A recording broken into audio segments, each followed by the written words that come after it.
Auckland University recently did a survey asking parents if they wanted to see Te Reo Māori being taught in schools as a compulsory subject in a grander way than just perhaps learning in numbers, giving more detail and more emphasis to speaking Te Reo Māori and all things generally Māori. The response came back saying that 40% of people supported it, 46% were neutral, which I guess means were either yes or no, they were happy either way, and only 14% of parents came back to this Auckland University survey saying no, they did not want Te Reo Māori taught in schools. Dave Loughrey.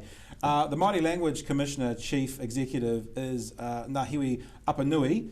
He has said this, quote, "Every child in Aotearoa New Zealand has the right to learn Te Reo Māori, not just Māori children, every child.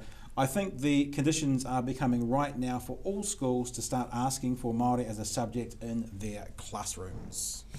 Yeah, I mean, I think linguistic studies actually show that learning more than one language is actually very good for your brain. And I was reading recently, young people might not kind of take this on board, but actually bilingualism can delay the onset of Alzheimer's for about 4 years. So there are quite a number of benefits from doing this. I remember at school having the choice of doing Latin or French, neither of which I saw the point in. I rather wish I did a wee bit more work on them now. But I think you know, quite aside from your political response to this, learning languages is very good for your brain. Yeah, the hole in this whole survey, the result, was that in saying that we're talking about 86% of parents are either like, yes, let's do it, or cool, if you want, is 80% of schools aren't doing this properly.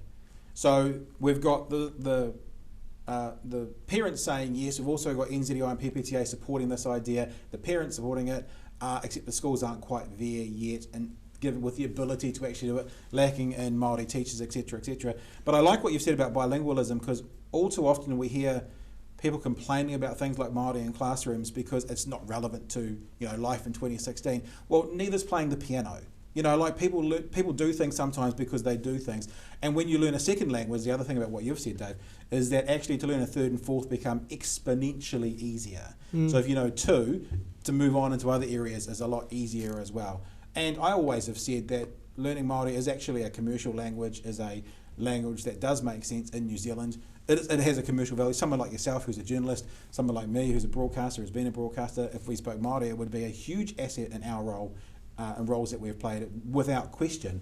I can't see any downsides for this. It's possibly more useful than Latin.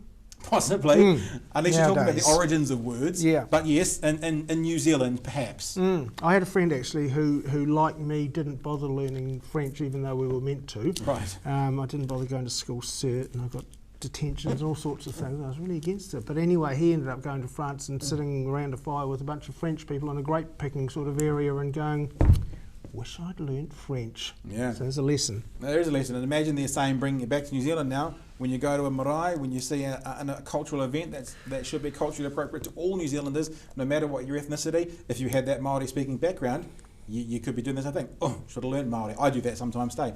Should have spent more time learning Māori. It's a good idea.